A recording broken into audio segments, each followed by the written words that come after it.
অবাক করা বিষয়। কিন্তু আমরা এখানে এতগুলো মানুষ সর্বোচ্চ এক সপ্তাহের ভিতরে বন্টন ক্রিয়া শেষ করেছেন, এরকম মানুষ এখানে হাত তোলার মতো আমরা সেভাবে পাইনি। এই বাংলাদেশের বড় বড় জমিদারেরা ছিল, তাদের বংশধরেরা এখন ভিক্ষা করে অনেক। অতএব ছেলে মেয়ের জন্য সম্পদ রেখে যাবেন, তসরুফ করবেন, বৈষম্য করবেন, বোনকে দিবেন না, ভাই হিসাবে সব আটকে রাখবেন কেন? আপনার ছেলে মেয়ের জন্যই সেই 2 নম্বর এটা করবেন। এরা যেটা ধরে রাখবে তার গ্যারান্টিটা কি? এরা যে রাস্তা ভিক্ষার জন্য মানুষের সামনে হাত পাতবে না, গ্যারান্টিটা কি? আজ আমরা কথা বলবো অবহেলিত একটি ফরজ বিধান সম্পর্কে, যে ফরজ বিধানের অবহেলা এবং তার প্রতি অবজ্ঞা, এটা আমাদের সাবকন্টিনেন্টের মুসলমান সমাজের জন্য একটা লজ্জাজনক অধ্যায় বলতে পারি। কারণ ইসলামকে যারা প্র্যাকটিস করার চেষ্টা করি ব্যক্তিগতভাবে, জীবনের বিভিন্ন ধাপে বিভিন্ন ক্ষেত্রে আল্লাহ রাব্বুল আলামিনের বিধিবিধানগুলো মেনে চলার চেষ্টা যাদের মধ্যে আছে, এই ফরজ বিধানের অবহেলা তাদের মধ্যেও প্রকট। আর সেটি হলো বাবা মায়ের সম্পদে বোনের অধিকার এটা আদায় করা ফরজ নাকি সুন্নত। এটা কোনো নফল কাজ না, এটা ফরজ একটি কাজ। এই ফরজ কাজটা বাংলাদেশের সবচেয়ে বেশি ভুলুণ্ঠিত হওয়া ফরজ কাজগুলোর মধ্যে থেকে একটি।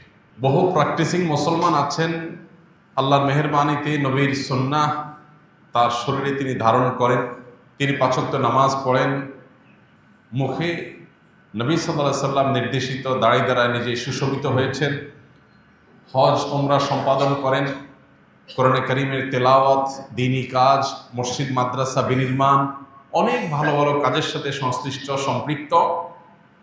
কিন্তু এই একই মানুষ নিজের বাবা এবং মায়ের সম্পদে বোনের যে প্রাপ্য অধিকার সেটা পাই করে হিসাব সঠিকভাবে বুঝিয়ে দেন না।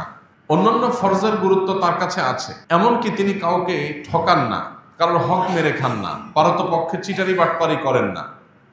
কিন্তু এই লোকটাও বাবা মায়ের সম্পদে বোনের হক যথাযথভাবে আদায় করে দেন না। এই না দেওয়ার অন্যতম একটা বড় কারণ হলো এর গুরুত্ব সম্পর্কে আমাদের অনেকেরই জানাশোনা সেরকম নেই, সচেতনতার অভাব। আমরা মনে করি ভাই বোন আমরাই অনেক খরচ খরচা করতে হয় বোনদের জন্য, ভাইদেরকে ছোট ভাই হয়ে বড় বোনের জন্য খরচ করতে হয়, আর বড় ভাই হলে তো কোনো কথাই নেই, বোনদের জন্য অনেক খরচ খরচা করতে হয়। আমরা মনে করি সেগুলো তো অ্যাডজাস্ট হয়ে যায়।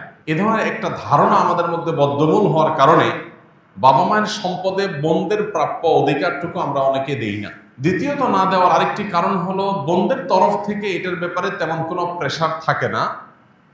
বোনরা খুব স্পষ্ট করে তাদের চাহিদার কথা, তাদের অধিকারের কথা তারা মুখ ফুটে বলেন না।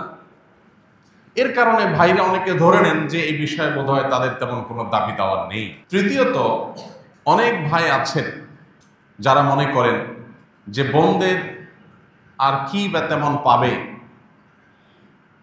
তার চাইতে বরং তাদেরকে অন্য অনেকভাবে আমি পুষায় দেব এবং সেটাকে কাটাকাটি করে নিয়ে অ্যাডজাস্টমেন্ট করে নিব। এরকম নানাবিধ ভুল ধারণা এবং শয়তান নানাবিধ আমাদেরকে আইডিয়া দেয়। সেই আইডিয়াগুলো মাথায় আসার পর আমরা বোনদের অধিকারকে যথাযথ দেওয়ার গুরুত্ব সেভাবে অনুভব করি না। এমনকি বোন সিনিয়র হয়ে বয়স্কা হয়ে সন্তান সন্ততি হওয়ার পর, মারা যাওয়ার পর বোনের ছেলে মেয়েরা নানা পাড়ায় সম্পদ নেওয়ার জন্য তখন দেন দরবার, বিচার সালিশ এবং মামলা মোকদ্দমা পর্যন্ত যেতে হয়। এতদিন পর্যন্ত আমরা জিনিসটাকে বিলম্ব করে ফেলি। মৌলিকভাবে মাঝে একটু জেনে রাখি, কোনো মানুষের মৃত্যুর পর তার ওয়ারিসদের উপরে কয়েকটা কর্তব্য চলে আসে ইমিডিয়েট। মৃত্যুর পর তৎক্ষণাৎ কিছু করণীয় তাদের উপরে প্রযোজ্য হয়। তার ভিতরে 1 নম্বর প্রযোজ্য হয় মৃত ব্যক্তির দাফন কাফনের জন্য প্রয়োজনীয় ব্যবস্থা করা, জানাজার ব্যবস্থা করা।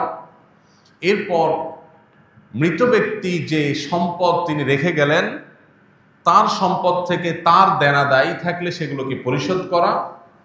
এরপরে সবচেয়ে গুরুত্বপূর্ণ কাজ হয় তার সম্পদের অবশিষ্ট যেটা দেনা দায় পরিশোধ করার পর থাকে সেটা তার ওয়ারিস, কোরআন যাদেরকে যতটুকু হিস্সা দিয়েছে তাদেরকে ততটুকু হিস্সা বুঝিয়ে দেওয়া, এটা কর্তব্য। আমাদের সমাজে এই জিনিসটাকে গড়িমসি করে লেট করা হয়, দেরি করা হয়। এত বেশি দেরি করা হয় যে শেষ পর্যন্ত এটার কোনো হদিস খুঁজে পাওয়া যায় না, কুল কেনা পাওয়া যায় না, অনেক দেরি হয়ে যায় এবং এটাকে আর স্মুথলি বন্টন করা ইজি থাকে না, সহজ থাকে না, এটা কঠিন হয়ে যায়, জটিল হয়ে যায়। এই যে বিলম্ব করা হয় এরও একটা কারণ আছে।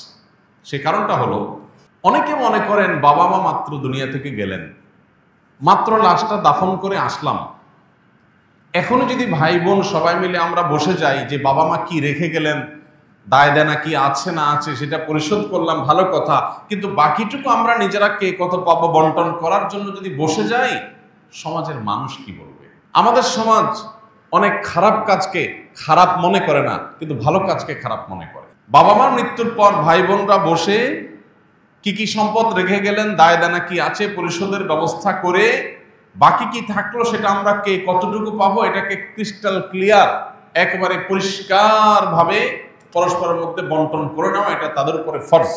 এই ফরজ বিধানটাকে বিলম্ব করতে করতে 2-4 বছর নয় 2-4 যুগ আমরা পার করে দেই।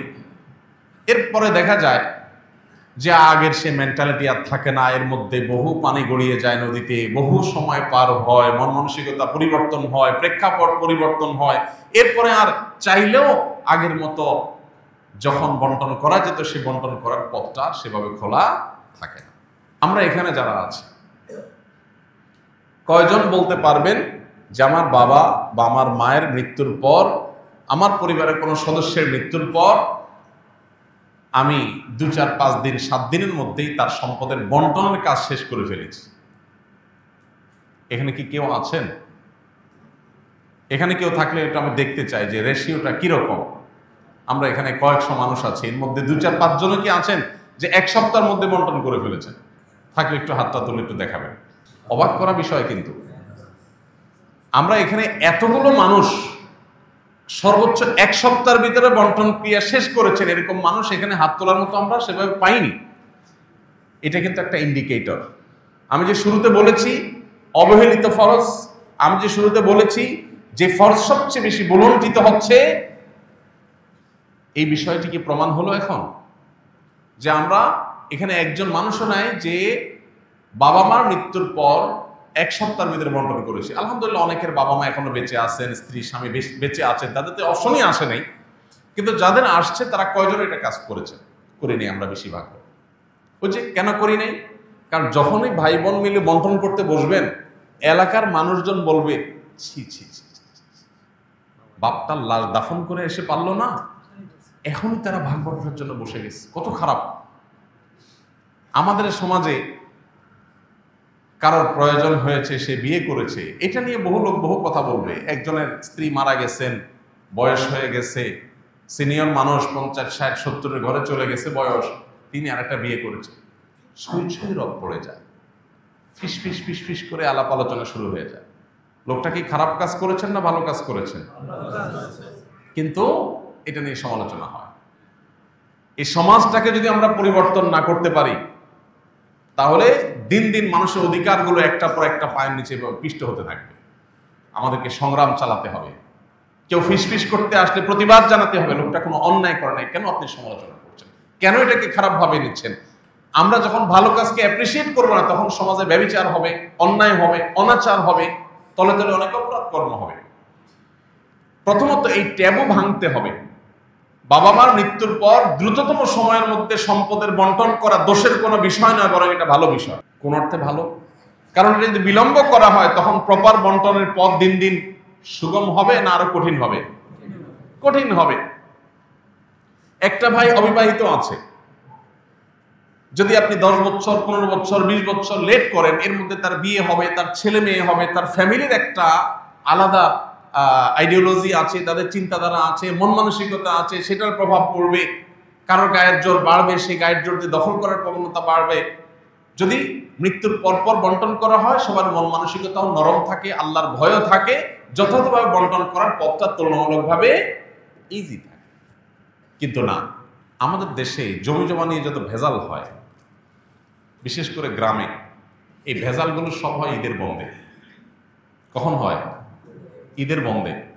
ঢাকা থেকে, চিটাগাং থেকে, বিদেশ থেকে, বিভিন্ন বিভাগীয় জেলা শহর থেকে ছুটিতে গ্রামে ঈদ কাটাতে যায়। ঈদের দিনটা কোনো রকম ঠিক মতো চলে, ঈদের নামাজ পড়ে আসে, সেমাই চিনি খায় টায়, সবার বাসায় যাওয়া আসা করে, ওকে। এরপরের 2 দিন 3 দিন চলে দরবার, জমি জমা নিয়ে গন্ডগোল। ভাইরা আমার, এই একটা জায়গায় আমাদেরকে বড় ধরনের সংশোধনী আনতে হবে যে কোনো মানুষের মৃত্যুর পর তার পরিত্যক্ত সম্পদ থেকে তার কাফন দাফনের ব্যবস্থা করার পর, ধার দেনা পরিশোধ করার পর অবশিষ্ট সম্পদ অনতিবিলম্বে ওয়ারিসদের মধ্যে বন্টন করে দিতে হবে। আল্লাহ আমাদেরকে তৌফিক দান করুন। আমরা যদি সচেতন হই, সমাজটাকে সচেতন করবার উদ্যোগ গ্রহণ করি, ইনশাআল্লাহ বহু অনাচারের পথ বন্ধ হয়ে যাবে। এই ক্ষেত্রে আমি যেটা বলছিলাম, বোনদের হক এটা আদায় করার ক্ষেত্রে যে গড়িমসি করা হয়, এর অন্যতম কারণ হলো যে দেরি করা হয়, এরপরে অনেক দিন হয়ে যায়, ততক্ষণে আসলে আর ওই আগের মতো মন মানসিকতা এবং সেরকম পরিবেশ পরিস্থিতি প্রেক্ষাপট আর থাকে না, দেরি হয়ে যায়। এই জন্য এই জিনিসটা আমাদের করা উচিত হবে না। এবং বিশেষ করে অন্যান্য ওয়ারিসদের হক কম বেশি দেওয়া হয়। 2 জন ভাই থাকলে তারা নিজেরা ঠিকই ভাগ বন্টন করেন, একটা মিলমিশের মধ্যে, একটা বোঝাপড়ার মধ্যে তারা আসেন। যেই লোকটা বঞ্চিত থাকে পরিবারের বাপের বা মায়ের সম্পদের মধ্যে, তার নাম হলো বোন। ভাইরা মা, এক্ষেত্রে একটা খোঁড়া যুক্তি শয়তান আমাদের মনের মধ্যে তৈরি করে দেয়, সেটা হলো বোনকে বিয়ে দিতে অনেক টাকা খরচ হয়েছে, কয়েক লাখ টাকা খরচ হয়েছে। অনেক বাবা জীবদ্দশায় এগুলো মিটমাট করে দেয়, মেয়েদেরকে বলে, দেখো মা, তোমার বিয়েতে তো অনেক টাকা খরচ হয়েছে, অনেক মানুষ খাওয়াইতে হয়েছে, বাজার সদাই করতে হয়েছে, অনেক জিনিসপত্র যৌতুক দিতে হয়েছে, স্বর্ণ গহনা কিনতে হয়েছে, তো তুমি আর দায় দাবি রাখিও না। এটা অনেক মা, অনেক বাবা বলেন। খুবই গর্হিত এবং জঘন্য একটা কাজ। সন্তানের বিয়ে দেওয়া, বিশেষ করে কন্যা সন্তানের বিবাহ দেওয়া, এটা বাবার উপরে দায়িত্ব এবং কর্তব্য। 2 টাকা খরচ করে দিবেন না 2 লক্ষ টাকা খরচ করে দিবেন, এটা বাবাকে ব্যবস্থা করতে হবে, তাকে সিদ্ধান্ত নিতে হবে। আপনি যদি আপনার পরিত্যক্ত সম্পদে আপনার সন্তান হিসেবে তার যে অধিকার আল্লাহ তাআলা দিয়েছেন, সেই অধিকারকে যদি আপনি এখান থেকে কাটছাট করেন এবং এখান থেকে যদি আপনি অ্যাডজাস্টমেন্টে যান এবং এখান থেকে যদি আপনি যোগ বিয়োগ করেন, প্লাস মাইনাস করেন, তাহলে এটা হবে আপনার তার প্রতি অবিচার এবং জুলুম। বাবা হয়েছেন দেখে, মা হয়েছেন দেখে সন্তানের প্রতি জুলুম করবেন, এত সহজ না। প্রত্যেকটা মানুষের বিচার হবে কিয়ামতের ময়দানে। সন্তান হিসেবে বাবার হক নষ্ট করলে যেরকম বিচার হবে, বাবা হিসেবে সন্তানের হক নষ্ট করলে তার বিচারও হবে। অনেক বাবা মা আছেন, মনে করেন আমি তো বাবা, আমি তো মা, যা খুশি তা করবো। জি না, আপনি সন্তানদের মধ্যে যদি বৈষম্য করেন, অবিচার করেন, জুলুম করেন, কিয়ামতের ময়দানে অবশ্যই আল্লাহর কাছে আপনাকে জবাবদিহি করতে হবে। এই জন্য ভাইরা আমার, আল্লাহ যাদেরকে ছেলে মেয়ে দিয়েছেন, খবরদার, মেয়েদের হক থেকে বঞ্চিত করার জন্য তাদের পেছনে খরচ করেছেন এই যুক্তিতে তাদেরকে যদি আপনি কনভিন্স করেন এবং তারা মুখ দিয়ে যদি বলেও ঠিক আছে বাবা, তারপরে এটা উচিত হবে না, এটা অন্যায় হবে এবং কিয়ামতের ময়দানে আপনাকে আসামির কাঠগড়ায় দাঁড়াতে হতে পারে। বরং আপনি অভিভাবক হিসাবে আপনার কর্তব্য হলো সন্তানদেরকে ওসিয়ত করে যাওয়া যে খবরদার, আমার মৃত্যুর পর আমার সম্পদ থেকে তোমরা ভাই বোন কোরআন বর্ণিত হিস্সা অনুযায়ী তোমরা বন্টন করে নিবা, কোনো প্রকার হেরফের করবা না, গায়ের জোর খাটাবা না, বৈষম্য করবা না, জুলুম করবা না, কারোর হক মেরে খাবে না। এই ওসিয়ত যদি আপনি করে যান, এরপরে যদি সন্তানরা তুসরুফ করে, তাদের মধ্যে কেউ জুলুম করে, একজন আরেকজনকে ঠকায়, আল্লাহর কাছে আপনি অভিভাবক হিসাবে আপনার দায় অন্তত থাকবে না যদি আপনি ওসিয়তটা আপনি করে যান। অতএব আমরা চেষ্টা করবো তো ইনশাআল্লাহ সন্তানদেরকে সেই মানসিকতা দিয়ে আমরা গড়ে তুলব। ভাইরা আমার, অনেক বাবা মা নিজেই এই অনাচারের পথ ওপেন করে যান, একজনকে বাড়াই দিয়ে আরেকজনকে কমায় দিয়া আগে থেকে বলে যান যে তুমি দায় দাবি করিও না, তুমি এটা নিয়ে ঝামেলা করিও না, তুমি মেনে নিও। সন্তান হিসাবে লজ্জায় পড়ে নানা কারণে বাবা মার মুখের উপরে কথা বলতে পারে না, বাবার সম্পদ বাবার সাথে কিভাবে ঝগড়া করবো মেনে নেয়, কিন্তু না, এটা করা উচিত হবে না। দেখুন, আল্লাহ রাব্বুল আলামিন মিরাজ সম্পর্কে কোরআনে কারিমে নন-স্টপ বিধিবিধান দিয়েছে। সবচেয়ে দীর্ঘতম কোরআনের যে আয়াতগুলো আছে, সবচেয়ে বড় আয়াতগুলো আছে, সে আয়াতগুলোর মধ্যে থেকে অন্যতম আয়াত হলো মিরাসের আয়াত, অর্থাৎ কোন মানুষের মৃত্যুর পর তার পরিত্যক্ত সম্পদ বন্টনের আয়াত। কেন এত বড় আয়াত? ইউসিকুমুল্লাহু ফি আওলাদিকুম লিযযাকারি মিথলু হাজ্জিল উনসায়াইন, একটা বড় আয়াত। মিরাস সম্পর্কে কোরআনের সবচেয়ে দীর্ঘতম আয়াতগুলোর মধ্যে থেকে মিরাসের আয়াতগুলো কেন বড়? মৌলিকভাবে মিরাসের কয়েকটা বেশ বড় বড় আয়াত কেন আছে? কারণ মানুষের মৃত্যুর পর তার সম্পদ বন্টনের বিষয়টা এত গুরুত্বপূর্ণ যে আল্লাহ রাব্বুল আলামিন এই বিষয়ে কথা বলে একদম শেষ করে তারপরে ফুল স্টপ দিয়েছেন, তার আগে দেননি। কথা শেষ করে যে এই হারে যাকে যতটুকু দিতে বলা হয়েছে তাকে ততটুকু দিবা। শেষে এসে আয়াতের শেষে এসে আল্লাহ কি বলেছেন? খুবই গুরুত্বপূর্ণ এবং আমাদের জন্য তাৎপর্যপূর্ণ। আল্লাহ বলেছেন আবাউকুম ওয়া আবনাউকুম, আবাউকুম ওয়া আবনাউকুম লা তাদরুনা আইয়ুহুম আকরাবু লাকুম নাফআ। প্রত্যেকটা সম্পদ বন্টনের ক্ষেত্রে যে তসরুফ করা হয়, যে হেরফের করা হয়, যে বৈষম্য করা হয়, যে জুলুম করা হয়, এটা কেন করা হয়? বাপে মনে করে, মায়ে মনে করে অমুক সন্তানকে বেশি দিয়ে দিলে আমার লাভ হবে, অমুককে দিয়ে দিলে আমার ক্ষতি হবে। মেয়েদের বন্টন করার ক্ষেত্রে একটা মানসিকতা থাকে যে মেয়েদেরকে দিলে তো পরের বাড়িতে চলে যাবে, এটা তো মেয়ের জামাই পাবে, আরেক বাড়িতে চলে যাবে, তারা তো জমি বিক্রি করে নিয়ে যাবে, ছেলেকে দিলে তো আমারই থাকবে। শত শত দৃষ্টান্ত, শত শত নজির আপনার আশেপাশে আপনি দেখবেন। এইরকম চিন্তা করা মানুষটা শেষ পর্যন্ত ছেলের উপর নির্ভরশীল হয় না, মেয়ের উপর, জামাইয়ের উপর নির্ভরশীল হতে হয়েছে। আছে না এরকম? যে বাপকে ছেলেরা দেখে নাই, ওই মেয়ে ঠিকই বাপ ছাড়া পাগল হয়ে গেছে, বুঝে নেই।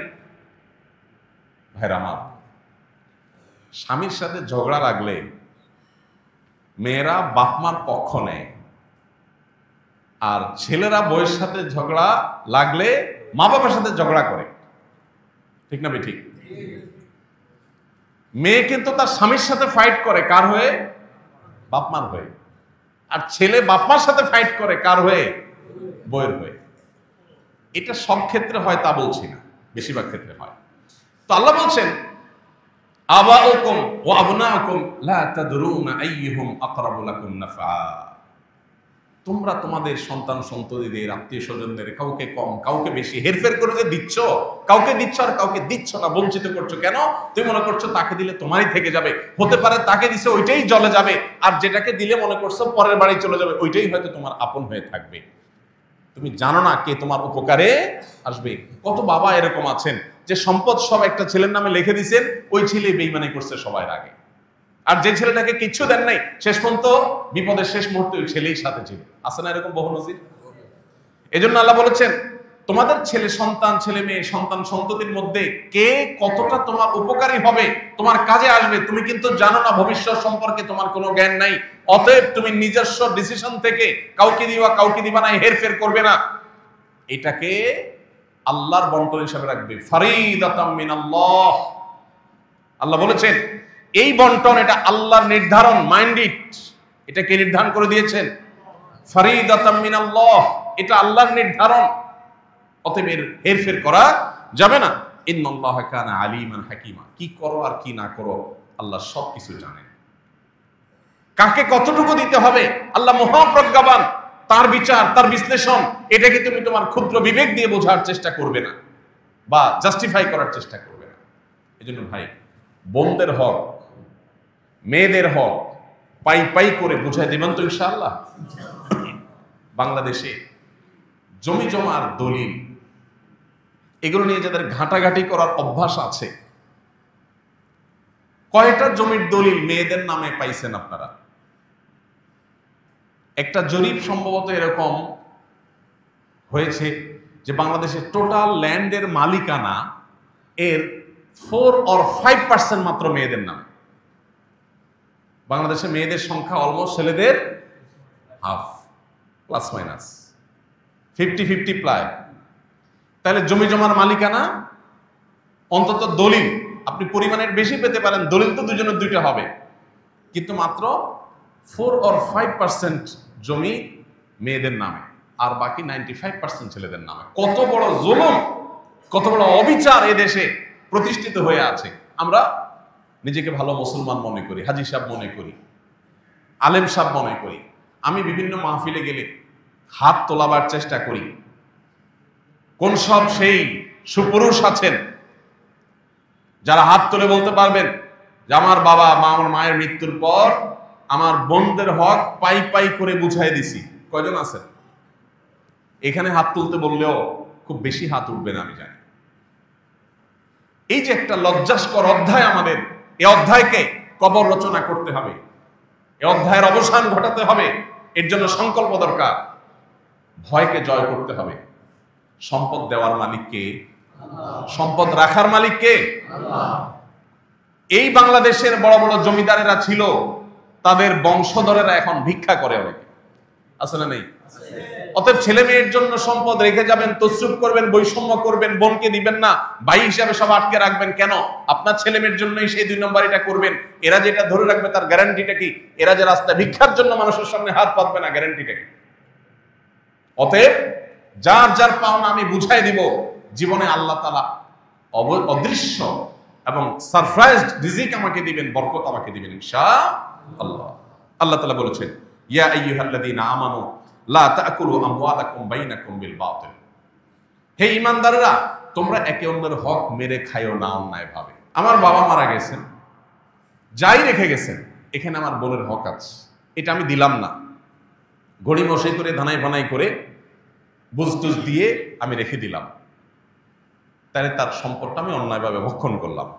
নবী করিম সাল্লাল্লাহু আলাইহি ওয়াসাল্লাম একটা হাদিস সহিহ বুখারী মুসলিম এক জায়গায় বর্ণনা করেছে। তিনি বলেছেন, মান ইকতাতা শিবরাম মিনাল আরদ যুলমা, কেউ যদি কারো অন্যায়ভাবে 1 বিঘত সম্পদ আত্মসাৎ করে, 1 বিঘত সম্পদ আত্মসাৎ করে, যারা আইল ঠেলেন, কত বিঘত যে ঠেলতে ঠেলতে নিয়ে গেছেন আল্লাহ জানে।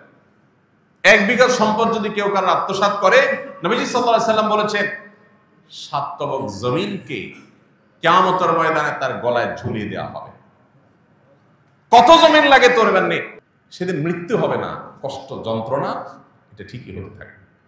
ভাইরা আমার, আল্লাহ রাব্বুল আলামিন আল্লাহর বিধিবিধানের সামনে আমাদেরকে আত্মসমর্পণ করার, সেরকম ঈমানি শক্তি ধারণ করার তৌফিক নসিব করুন। আমিন। ভাইরা আমার, আমরা আমাদের বোনদের হক যদি মেরে খাই, তাদের হক যদি নষ্ট করি, সম্পদ যদি আত্মসাৎ করি, তাতে কি হবে? প্রথমত জীবনের বরকত চলে যাবে। এই যে সম্পদ রাখবেন, এই সম্পদ আসলে তেমন কোনো কাজে আসবে না।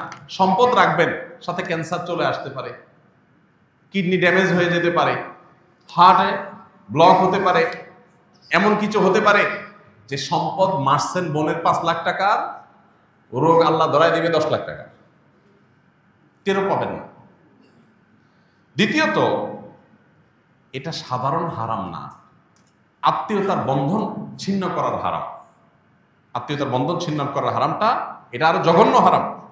এর পাশাপাশি আরেকটা বিষয় থাকে এখানে, সেটা হলো যে কখনো কখনো বোনরা হয়তো ছোট থাকে, এতিম হলে সেক্ষেত্রে এতিমের হক মেরে খাওয়ার আরেকটা গুনাহ এখানে যুক্ত হয়, কতগুলো অপরাধ এখানে যুক্ত হয়। আর এই জন্যই আল্লাহর ভয় অন্তরে লালন করতে হবে। নবী সাল্লাল্লাহু আলাইহি ওয়াসাল্লাম বলেছেন, লা ইয়ারবু লাহমুন নাবাতা মিন সুহতিন, কারোর শরীর যদি হারাম উপার্জন দ্বারা গঠিত হয়, ফান্নারু আউলা বিহি, তাহলে জাহান্নামের আগুন সেই শরীরের জন্য অধিকতর উপযুক্ত। এই হারাম উপার্জনকারী ব্যক্তির দোয়া কবুল হয় না, ইবাদত কবুল হয় না, আমল কবুল হয় না, নেকামল কবুল হয় না, আল্লাহর কাছে সে দায়ী হিসাবে থাকে। আল্লাহ রাব্বুল আলামিন আমাদের সবাইকে সতর্ক এবং সচেতন থাকার তৌফিক দান করুন। আমরা সবাই দায়িত্বশীল হব তো ইনশাআল্লাহ। বোনদের হক না দেওয়ার ক্ষেত্রে একটা খোলা যুক্তির কথা বলেছি যে তাদেরকে বিয়ে দেওয়া হয়েছে, অনেক টাকা খরচ হয়েছে। বাবা থাকলে বাবার দায়িত্ব, বাবা যদি মারা যান বিয়ে দেওয়ার দায়িত্ব কার? ভাইদের। আপনি দায়িত্ব পালন করেছেন, কোনো অনুকম্পা অনুগ্রহ করেন নাই যে ওইটাকে কাটাকাটি করবেন। অর্থাৎ বিয়েতে যে টাকা গেছে ওই টাকা আপনি কাটাকাটি করে সম্পদ দিবেন না সেখান থেকে, না, এটা করার সুযোগ নেই। এক। দ্বিতীয়ত, আমাদের সমাজে অনেক বড় বড় কুসংস্কার আছে সংক্রান্ত। এর ভিতরে মেয়েদের হক মেরে খাওয়ার জন্য ছেলেরা একটা কুসংস্কার বানাইছে, সেটা হলো বাবার বাড়ির হক নিলে এটা সয় না।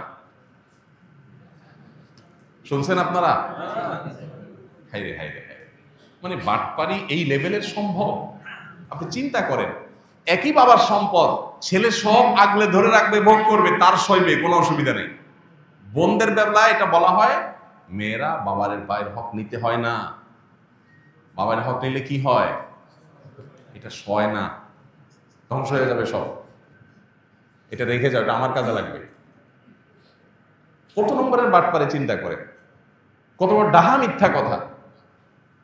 ডক্টর খন্দকার আব্দুল্লাহ জাহাঙ্গীর রহমানের কাছে প্রশ্ন করা হয়েছিল কোনো ভাই যদি বোনের হক মেরে খায় বাবার সম্পদে, তাহলে বোন তার বিরুদ্ধে মামলা মোকদ্দমা করে বিচার বসিয়ে এটা আদায় করাটা উচিত হবে কিনা বলে, নাকি মাফ করে দেওয়া উত্তম?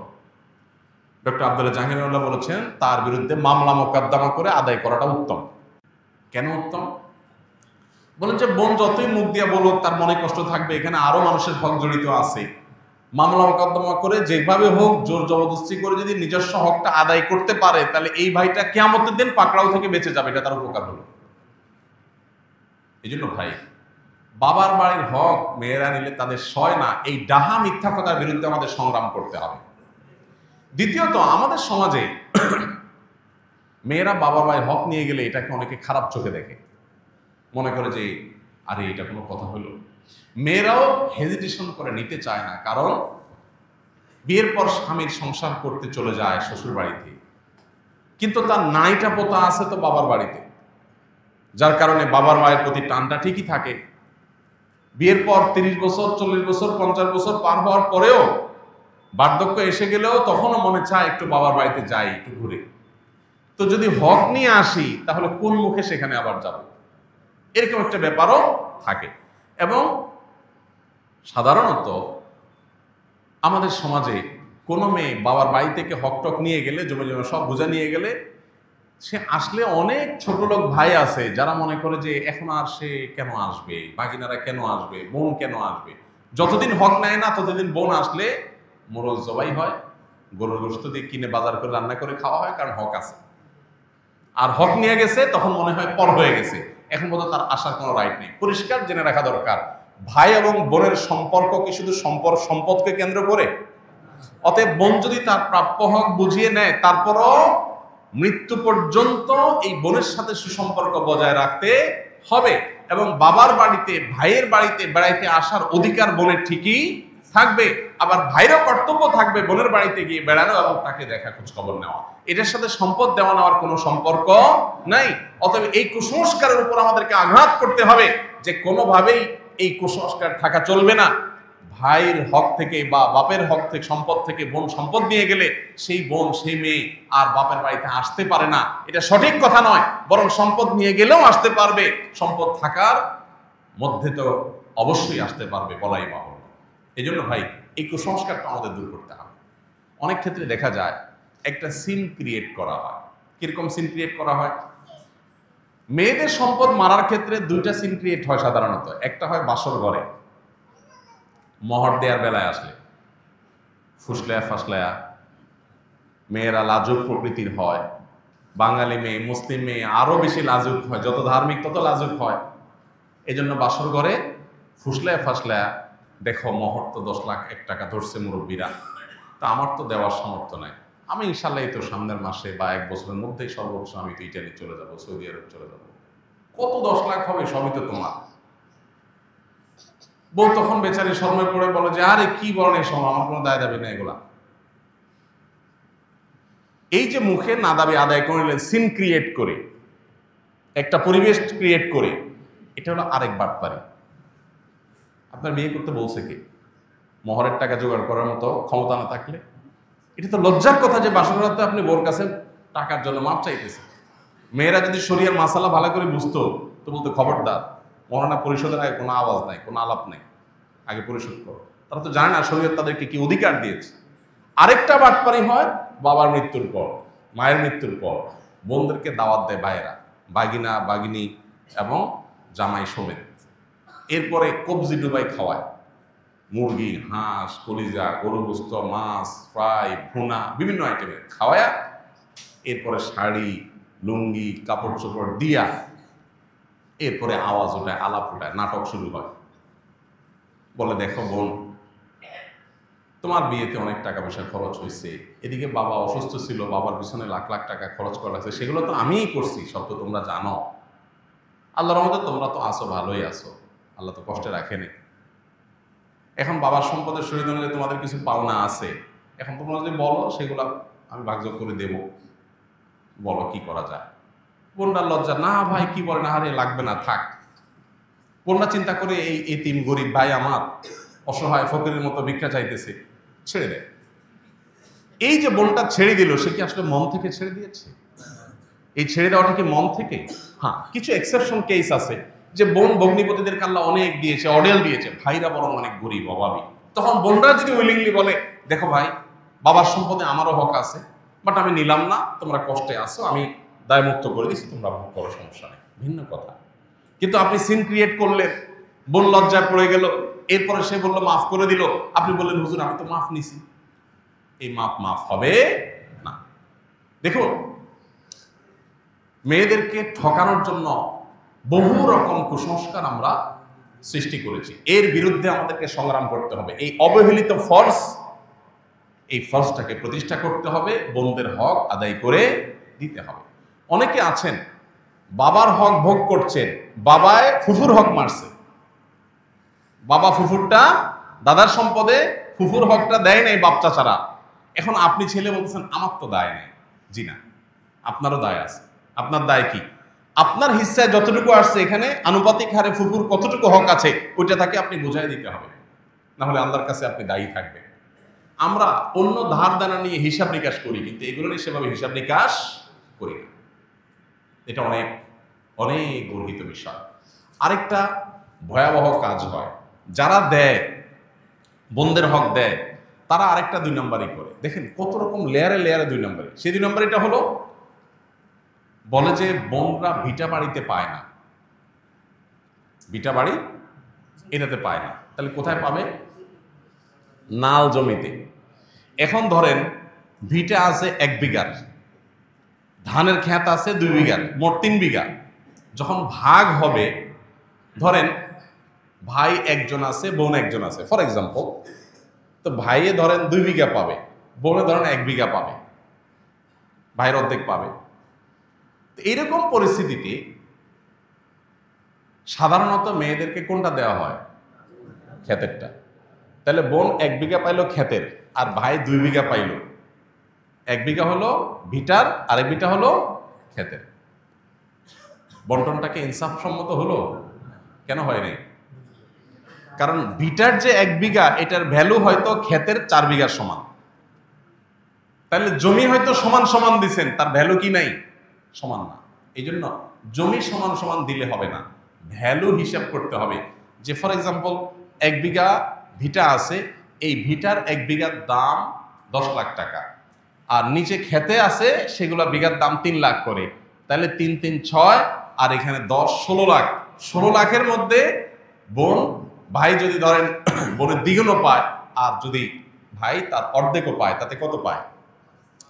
প্রায় 5 লাখ প্লাস মাইনাস, আর ভাই হলো 10 লাখ প্লাস। তো বোন 10 লাখ 5 লাখ প্লাস, আর ভাই 10 লাখ প্লাস। এবার আসেন, ক্ষেতের যদি 1 বিঘা পায়, তাহলে 1 বিঘার দাম 3 লাখ, আরো বাকি আছে 2 লাখ প্লাস। ওই 2 লাখ প্লাস হয় ক্যাশ দিয়ে দিতে হবে, আর না হলে বিটা থেকে এক পাশ থেকে দিয়ে দিতে হবে, তারপরে দায় মুক্ত হবে না। জিনিসটা কি ক্লিয়ার হয়েছে? অনেক বোনেরা এই জায়গাটাতে এসে বঞ্চিত হয়, এবং এটা একটা লজিক্যাল কারণও থাকে। বাইরে বলে যে দেখো, আমাদেরকে তো ভিটায় বসবাস করতে হবে, তোমাদেরকে দিলে এটা বিক্রি করে গেলে আমরা কোথায় কি করবো? কিন্তু শরিয়ার বিধান হলো, বোনরা যদি ওই ভিটাতেই পায়, ধরেন কারোর ভিটাই আছে আর কোনো ক্ষেত নাই, তাহলে ক্ষেত থেকেই কিন্তু বন্টন হবে, এবং সেখান থেকে প্রয়োজনে তারা বিক্রি করে নিয়ে যাবে। আপনি বলেন তাহলে ছেলেরা থাকবে কোথায়? থাকবে কোথায় তারা জানে, তাদের আল্লাহ জানে। আমার হক আমার বাবার সম্পদে, আমি এটা নেব, তুমি কোথায় থাকবা তুমি বুঝবা। তুমি প্রয়োজনে আমার সাথে নেগোসিয়েশনে আসবা, অন্য কোনোটা দিয়ে অদল বদল করবা, বা আমার কাছ থেকে লোন নিয়ে থাকবা, না হলে আমার মালিকানা বাড়িতে ভাড়ায় থাকবা। কি অধিকার মেয়েদেরকে শরীয়ত দিয়েছে, কিন্তু আমরা পদে পদে সেটাকে লঙ্ঘন করছি। এই জন্য ভাই, আমাদেরকে দীপ্ত কণ্ঠে শপথ করতে হবে, আমরা বোনদের কোনো হক মারবো না ইনশাআল্লাহ।